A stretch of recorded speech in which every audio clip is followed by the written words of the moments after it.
할렐루야. 우리를 구원하시려고 이 세상의 모든 죄를 홀로 지시고 십자가 지신 우리 주 예수 그리스도를 찬양합니다. 우리 함께 옆 사람과 인사하겠습니다. 예수께서 당신을 사랑하십니다. 예수님께서 당신을 위해 죽으셨습니다. 예수님의 십자가 사랑이 가장 큰 희망입니다. 다 잘 될 겁니다. 할렐루야. 사랑하는 여러분, 여러분들 삶 속에서 혹시 내가 생각하고 의도했던 모든 것들이 그 기대 이상으로 너무너무 술술술 다 잘 풀리는 경험을 하신 적이 있으십니까? 얼마나 좋은 일입니까? 내가 생각했던 것 이상보다 더 좋은 결과가 나오고 내가 생각했던 것보다 다른 사람들이 더 나를 훨씬 더 좋아해 주면, 훨씬 더 나를 인정해 준다고 하는 것은 그 사람에게서 굉장히 좋은 일일 것 같습니다. 그때 내 마음속에 생기는 두 가지 감정이 있는데, 한 가지는 무엇인가 하면 굉장히 긍정적이에요. 이미 말씀드린 것처럼 내 자존감이 회복되고 세상을 바라보는 눈이 달라집니다. 아, 세상이 이렇게 좋은 곳이구나, 세상이 살만한 곳이구나, 따뜻하구나. 그런데 그때 우리 마음 가운데 또 한 가지 생기는 감정이 있는데, 이건 굉장히 부정적인 겁니다.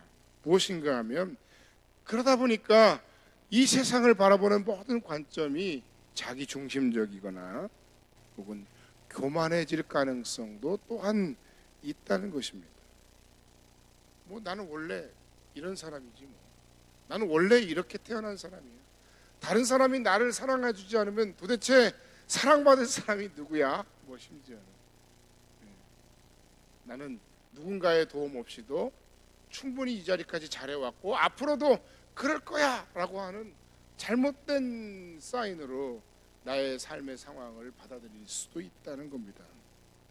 그렇기 때문에 우리의 삶의 큰 위험 요소는 내가 현재 나의 삶 속에서 뭔가 내 생각대로 잘 되지 않고 내 마음 가운데 답답한 일이 있고 그리고 고난 가운데 내가 있어서 힘든 것만 위험한 것이 아니라, 사실은 내가 생각했던 것 이상으로 내 삶이 모든 것들이 다 잘 풀려가고 그리고 내가 기도하는 모든 것들이 다 응답되는, 사람들이 나를 인정해주는 바로 그 상황이야말로 어쩌면 훨씬 더 위험할 상황이다 하는 겁니다.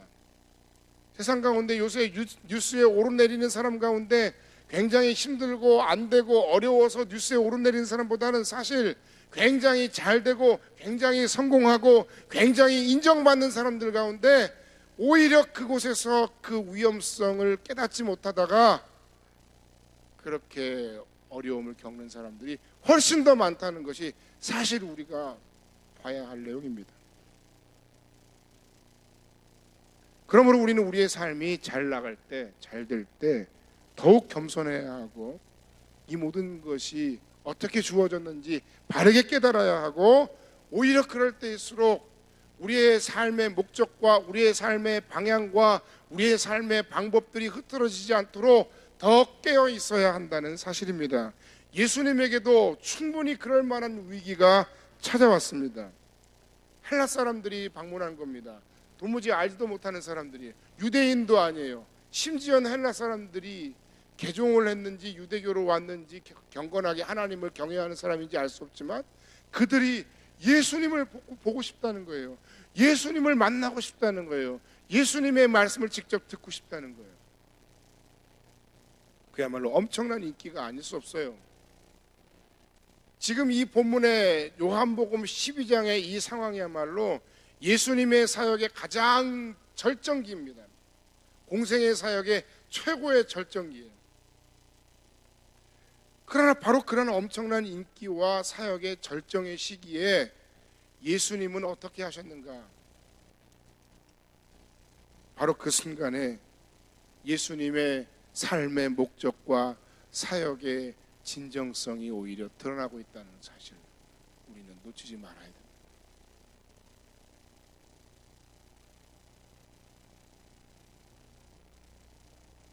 인자가 영광을 얻을 때가 왔도다. 사람들이 찾아오고 예수님을 만나고 싶다고 얘기해서 빌립과 안드레가 예수님에게 이야기를 하자 예수님께서는 도대체가 이해가 안 되는 엉뚱한 말씀으로 대답하고 계십니다. 빌립이 안드레에게 가서 말하고 안드레와 빌립이 예수께 가서 여쭈니 예수께서 대답하여 이르시되 인자가 영광을 얻을 때가 왔도다. 지금까지 예수님께서 행하신 반응들은 이런 것이었습니다. 요한복음 2장 4절, 요한복음 7장 30절, 요한복음 8장 20절 말씀을 통해서 아직 내 때가 이르지 않았습니다. 그런데 오늘 드디어 예수님께서 이제는 때가 왔다라고 말씀하십니다. 자칫 잘못하면 동문서답이거나 아니면 오해의 소지가 있는 말씀입니다. 그러나 예수님께서 하신 이 말씀의 뜻은 결코 지금이야말로 이제 사람들이 나를 알아주니 내가 내 개인의 영광을 구할 때가 왔구나, 지금 더 큰 야망과 개인적인 목표를 세울 때이구나 라고 말씀하신 것이 아니라는 것입니다. 사람들이 예수님을 찾아오고 예수님을 만나기를 원하고 예수님의 삶에 대해 궁금해해야 할 바로 그 순간에 예수님께서는 오히려 이렇게 말씀하신 겁니다. 지금이야말로 온 열방에 하나님 나라를 선포하고 그것을 인하여 기뻐할 때이고 예수님 자신이 아니라 하나님의 아버지의 뜻이 이 땅 가운데 실현되는 것을 기뻐할 때이다 라는 의미로 하신 말씀입니다. 인자가 영광을 얻을 때라는 것은 다시 말씀드리지만 개인적인 영달을 위한 것이 아닙니다. 오히려 그 영광은 자신의 십자가의 죽음과 연결된 영광이었습니다. 우리는 우리 마음 가운데 모든 착각을 내려놔야 됩니다. 나는 원래 그런 사람이고 내가 원래 잘나서 나는 이 자리에 있다고 하는 착각을 내려놔야 됩니다. 은혜를 잊어버리는 순간 우리는 교만에 빠질 수 있습니다.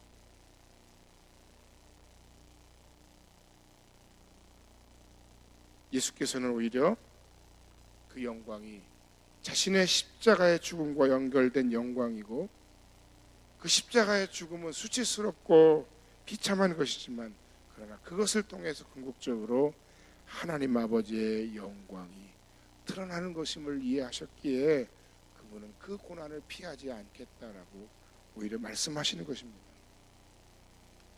그래서 24절 말씀에 이런 말씀을 하시는 겁니다. 내가 진실로 진실로 너희에게 이르노니 한 알의 밀이 땅에 떨어져 죽지 아니하면 한 알 그대로 있고 죽으면 많은 열매를 맺느니라. 너무 당연한 이야기예요. 너무 당연한 자연의 법칙이에요. 여러분, 그런데 우리는 그 법칙의 의미를 잘 생각하지 못합니다. 이해하지 못합니다. 이 말씀이 귀한 것은 예수님께서 그렇게 살아오셨고 그렇게 사실 예정이고 그것을 통해서 정말로 예수님께서는 앞으로 많은 생명의 열매를 맺으실 작정이시다 하는 겁니다. 그 하나의 미랄은 바로 예수 그리스도 자신을 가르치는 것이고 그 한 분의 십자가 지심으로 많은 영혼들이 구원함을 얻고 그리스도의 부활에 동참하는 그런 은혜를 입게 된다는 겁니다.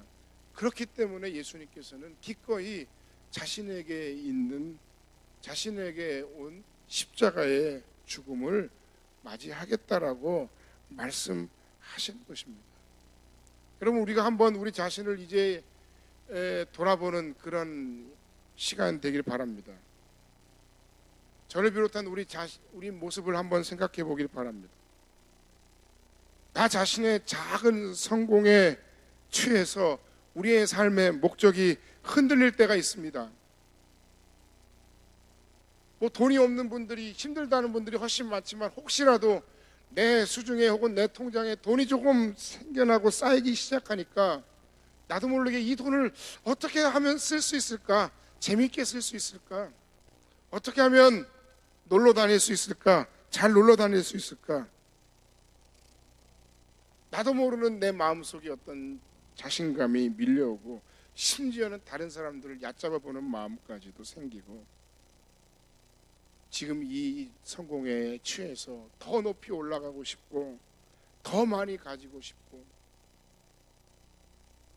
그러나 그런 것 모든 것들은 예수님의 삶이나 예수님의 가르침과는 전혀 상관이 없는 것입니다. 여러분, 이런 우리의 작은 성취와 이런 우리의 작은 부함과 이런 우리의 작은 성공들이야말로 우리 신앙인에게 있어서는 훨씬 더 위험한 사인일 수 있다는 사실을 우리가 알아야 됩니다. 지금 우리가 삶의 위기 가운데 있구나. 지금 우리가 신앙의 위기 가운데 있구나. 바로 이때 우리의 삶의 목적을 우리가 놓치면 우리는 죽는 겁니다. 우리의 삶의 진정성을 놓치고 하나님의 은혜를 잊어버리면 우리는 죽는 겁니다. 여러분, 혹시 반대로 여러분의 인생이 잘 풀리지 않고 그래서 힘들고 그래서 세상을 원망하고 사람을 원망하고 불평하는 분들이 혹시 있으십니까? 오히려 여러분의 그 시기들을 똑같습니다. 하나님 보시기에 부끄럽지 않은 마음과 삶의 목적과 그 진정성을 회복하는 시간들로 여러분을 당금질하시기를 바랍니다. 지난 금요일에 우리가 살펴보았던 야고보와 요한의 어머니가 예수님께 찾아와서 이렇게 말씀했죠. 이렇게 말했죠. 예수님, 당신의 나라에 가시거들랑 내 두 아들을 당신의 보좌 좌우편에 앉게 하여 주옵소서. 그러자 다른 제자들이 분노했습니다. 왜 분노했습니까? 잘못된 것을 구했기 때문에 그들이 분노한 것입니까? 그들의 불신앙을, 그 어머니의 불신앙을 질타하기 위해서 분노한 것입니까? 아니죠. 사실은 똑같은 마음이었는데 서로 눈치만 보고 있었는데 선수를 빼앗겼다는 거예요.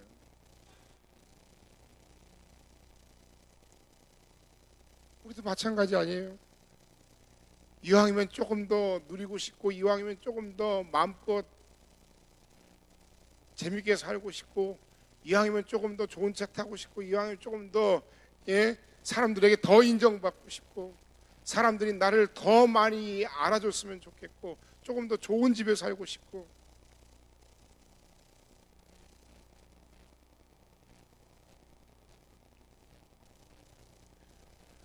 그것이 우리 앞에 있는 유혹이고 욕심입니다.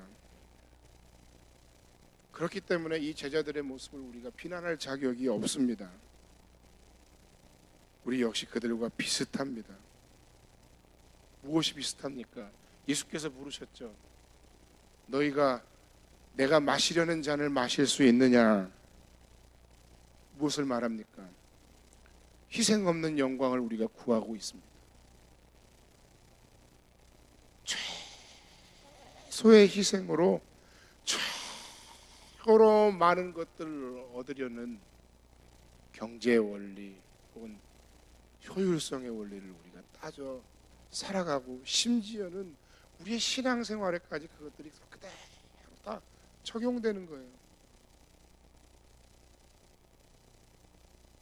그런데 과연 여러분, 복음서를 이 고난주간에, 이 사순절 기간에 계속해서 여러분이 또 읽고 또 묵상하고, 오늘 심지어 이 요한복음 우리가 18번째 설교를 우리가 함께 나누고 말씀 은혜를 나누고 있는데, 과연 예수님의 복음이 그런 것인가? 우리가 그토록 확실히 붙들어야 된다고 말하는 그 예수님의 복음과 그 복음을 받아들인 사람들의 삶의 모습이 과연 그런 것인가? 한번 생각해 봐야 됩니다.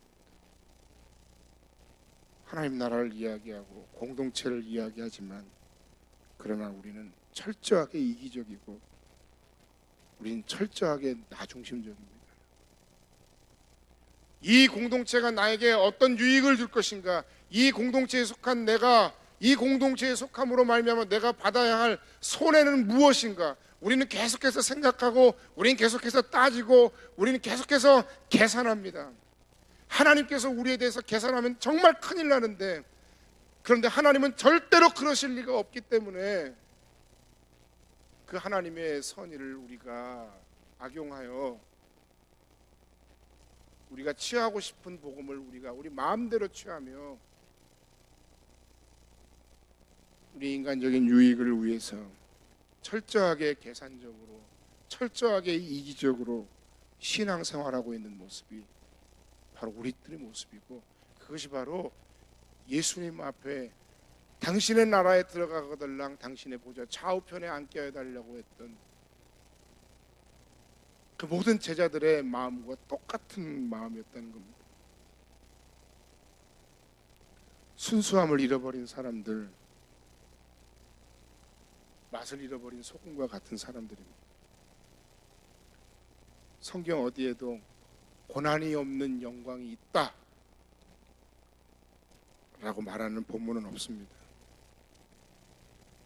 하다못해 한 가정에서 아이가 자라나고 성장하고 그 아이가 장성하여 또 새로운 가정을 꾸리기까지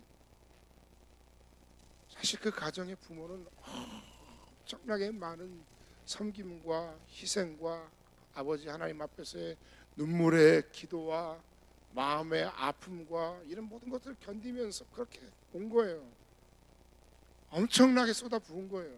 그냥 돈으로 굳이 계산 안 해도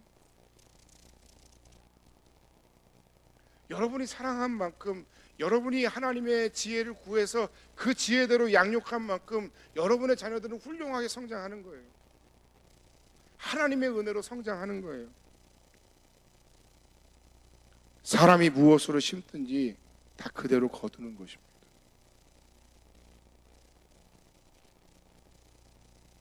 한 알의 밀알이 땅에 떨어져 죽지 않으면 한 알 그대로 있고 죽으면 많은 열매를 맺는다.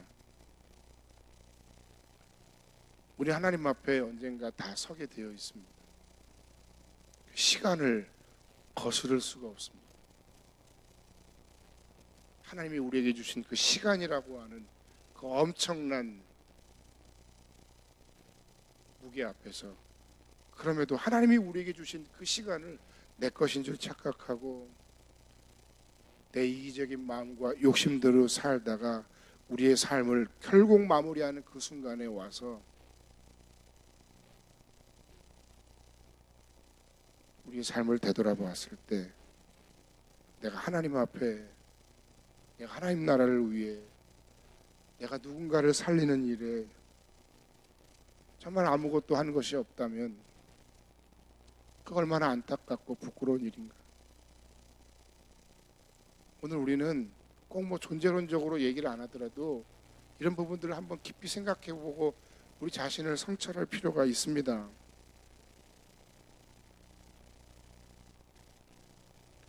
죽지 않으면 그대로 있으나 죽으면 많은 열매를 맺는다 하는 이 말씀을 우리가 두렵고 떨리는 마음으로 듣고 받고 묵상하고 결단하는 아침이 되길 바랍니다. 그런데 문제는 이것입니다. 우리는 원래 그런 사람들이 아니라는 거예요. 25절 말씀에 자기의 생명을 사랑하는 자는 잃어버릴 것이요 이 세상에서 자기의 생명을 미워하는 자는 영생하도록 보존하리라. 여기 25절에는 두 가지 생명에 해당하는 단어가 나오는데 자기 생명에 해당하는 단어는 푸시케라는 단어입니다. 이거는 하나님의 뜻과는 전혀 상관없는 육신적인 욕망을 얘기하는 거예요. 영생이라고 하는 영생의 생명은 조회라는 말인데 하나님께서 허락하신 하나님의 생명, 영원한 생명을 말합니다. 이기심과 탐욕이 가득한 이 세상 속에서 우리가 이 영원한 생명을 얻기 위해서 우리가 정말 최선을 다해 살다 보면 핍박을 받는 것이 당연합니다. 고난을 당하는 것이 당연합니다. 손해를 보는 것이 당연합니다. 하다못해 지나가던 거린에게 손을 내밀 때 그것을 내가 무엇인가를 나눠줄 때 나에게 손해가 오는 거예요. 나도 줄 게 없을 때도 있을 수 있어요. 그럼에도 줄 수 있는 건 그것 자체가 이미 희생이고 섬김인 거예요. 고난이 불가피하다는 겁니다. 그 유혹과 그 마음의 아픔과 그 손해를 감수하고라도 우리가 물러서지 않고 내게 주어진 나의 사명의 십자가를 지고 그 고난의 길을 감당하고 희생과 섬김으로 살아가면 그 섬김 가운데 자신은 물론이거니와 나의 그 희생과 헌신과 나의 그 하나의 미랄의 죽어짐을 통해서 많은 생명을 살린다는 것이 그 예수님의 삶의 모습이고, 그리고 우리에게도 바로 그와 같은 삶을 예수께서 우리에게 부탁하신 것입니다. 그런데 문제는 말씀드린 것처럼 우리는 원래 그런 사람이 아닙니다. 그렇게 할 수 있는 사람이 애초에 아닙니다. 그런데 우리만 그런 것이 아니라 예수님도 힘드셨다는 거예요. 27절 말씀에 보면 지금 내 마음이 괴로우니 무슨 말을 하리요. 아버지여 나를 구원하여 이 때를 면하게 하여 주옵소서. 마음이 괴롭고 고통스러우셨다는 거예요. 그렇기 때문에 예수님조차도 하나님의 뜻을 찾으셔야 됐다는 거예요. 그렇기 때문에 예수님조차도 기도하셔야 하셨다는 거예요. 생각이 없고 교만한 사람들은 자기 생각과 자기 방식이 옳다 하고 하나님을 찾지 않습니다. 하나님을 의지하지 않습니다. 그러다가 급해지면 그때서야 비로소 하나님께 엎드려 무릎 꿇습니다. 고난주간을 우리가 한 주간 앞에 두고 있고 우리가 한 주간 땡겨서 특세를 합니다. 뭐 그거 자체가 그런데 여러분, 고난주간이니까 하고 사순절이니까 하고 여러분 그렇게 우리가 다가가지 않았으면 좋겠습니다. 율법적으로 다가가지 않았으면 좋겠습니다. 오히려 하나님 앞에 지금이야말로 하나님 앞에 내가 기도해야 될 때고 하나님의 뜻을 겸손히 찾고 구해야 할 때입니다 라고 고백하며 나아가야 되겠습니다. 국가적으로 뭐 남북대화도 뭐 정상회담도 열리고 북미대화도 열리고 잘 되는 것 같지만 정말 잘 되기 위해서 결과가 좋은 결과가 나오도록 우리가 하나님 앞에 엎드려 기도해야 됩니다. 얼마나 엄중한 때인지 모릅니다. 그냥 이렇게 하겠다고 첫 단추가 끼워진 것에 불과해요. 우리가 얼마나 연약하고 힘없는 백성인지, 자칫하면 우리의 의지와 상관없이 우리 민족이 얼마나 어려워질 수 있는지, 이 나라가 얼마나 어려워질 수 있는지, 우리를 스스로 너무 비하할 필요도 없지만 그러나 결코 교만해서도 안 돼요. 오직 하나님께 이 나라와 민족을 위해 우리가 기도해야 될 때입니다. 하나님 앞에 주님의 몸된 교회, 이 교회 공동체를 위해서 우리가 함께 엎드려 기도해야 될 때입니다. 꼭 특별 새벽 기도회 그 시간에 여러분이 안 나오셔도 괜찮아요. 집이 머셔서 혹은 직장 때문에 여러 가지 환경 때문에 못 나오실지라도 그곳에서 혹은 아침에 일어나서라도 여러분이 이 기도의 제목을 놓고 함께 기도하셔야 됩니다. 목사님 저 자신을 포함해서 내가 생각하고 내가 계획했던 모든 것이 있을지라도 그것조차도 하나님의 뜻이 아니면 깨닫게 하시면, 잘못 생각한 부분이 있다면 내려놓고 회개하고 또는 하나님의 뜻을 구해야 할 때입니다. 우리 모두가 함께 엎드려야 할 때입니다. 우리를 어떻게 인도하시는지, 왜 인도하시는지 그것을 분명히 보아야 할 때입니다. 또 고난받는 이웃들을 위해서 기도해야 됩니다. 구원받음과 부활의 감격을 우리가 우리의 이웃들과 더불어서 함께 나눌 수 있도록 우리가 기도해야 됩니다. 그리고 생각하고 기도하기만 할 것이 아니라 실제로 우리가 그 부활의 감격을 우리의 이웃들과 또 하나님이 우리에게 감동 주시는 그 누군가와 함께 나누기 위해서 우리가 부활의 기쁨을 실제로 나누며 섬길 수 있는 교회가 되어야 할 줄로 믿습니다. 아버지여 이 때를 면하게 하여 주옵소서. 그러나 내가 이를 위하여 이때에 왔나이다. 예수님의 승리는 기도의 승리였습니다.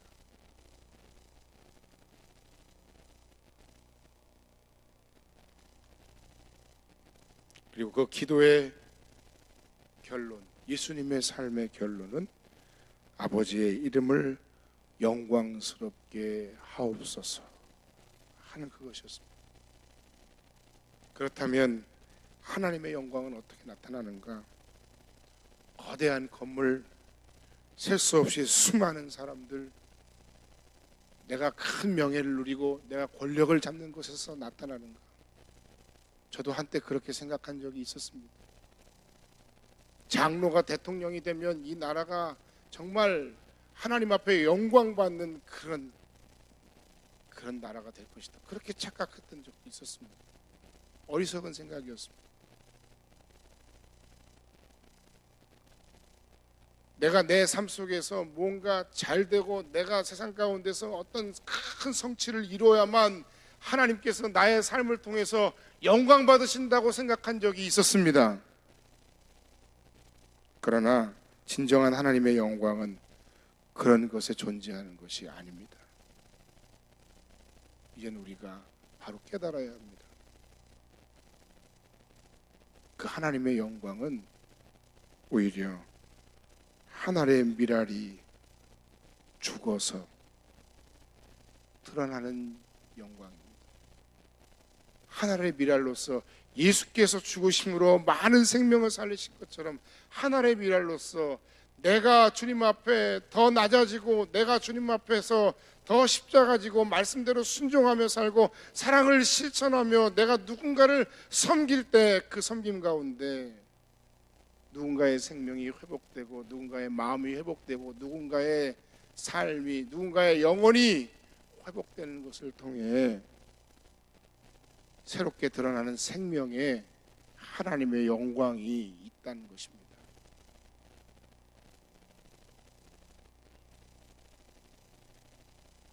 그런 의미에서 예수님의 삶과 그 가셨던 사명의 길은 이미 하나님을 영광스럽게 하셨던 길이고 앞으로도 또 영광스럽게 하실 길이었습니다. 아버지께서도 그 사실을 인정하셨던 겁니다. 결론의 말씀을 드리고 말씀을 마칩니다. 여러분의 삶의 형편이 지금 현재 어떤 형편 가운데 있으십니까? 인생의 최고조의 가장 좋은 시절을 보내고 계십니까? 아니면 고난의 한가운데 내던져져 있다고 생각하고 계십니까? 이럴 때일수록 우리에게 큰 위험이 도사리고 있다는 사실을 놓치지 말고 우리의 마음과 생각을 잘 관리하는 여러분들이 되시길 간절히 바랍니다. 또한 한 알의 밀알이 되신 주님의 삶을 따라 나의 밀알로서의 섬김을 통해 주께서 새로운 생명이 일어나고 살아나고 회복되는 열매를 기대하신다는 사실을 놓치지 마시기 바랍니다. 내가 낮아지고 내가 섬기는 자로서의 삶을 결단하고 살아갈 때 그 열매가 가능합니다. 부활의 기쁨 나눔, 이제 우리가 2주간 함께 기도하며 2주밖에 남지 않은 이 2018년 부활절을 우리가 어떻게 잘 마무리할 것인가, 또는 새롭게 부활의 삶 가운데 새로운 기쁨 가운데 기쁨의 50일을 또한 살아낼 것인가. 그 부활의 기쁨 나눔을 우리가 염두에 두고 뭔가 성령이 우리 마음 가운데 역사하시는 대로 그 감격의 자리로 여러분들 함께 나아가고 쓰임 받으시기를 간절히 바랍니다. 쉽지 않습니다. 사는 게 점점 더 어려워집니다. 좋다는 사람 제가 만나본 적이 거의 없어요. 형편이 나아졌다는 교회도 거의 없어요. 본 적이 없어요. 그렇지만 그렇기에 우리가 우리의 연약함을 오히려 겸손히 고백하고 기도 가운데 하나님께 더 가까이 나아가고 그 하나님 앞에서 우리의 삶의 목적과 방향과 그 구체적인 방법, 그 순종의 삶을 통해 주님과 같은 그 삶의 승리를 경험하는 2018년 사순절 기간이 될 수 있기를 주님의 이름으로 간절히 축원합니다. 기도하겠습니다.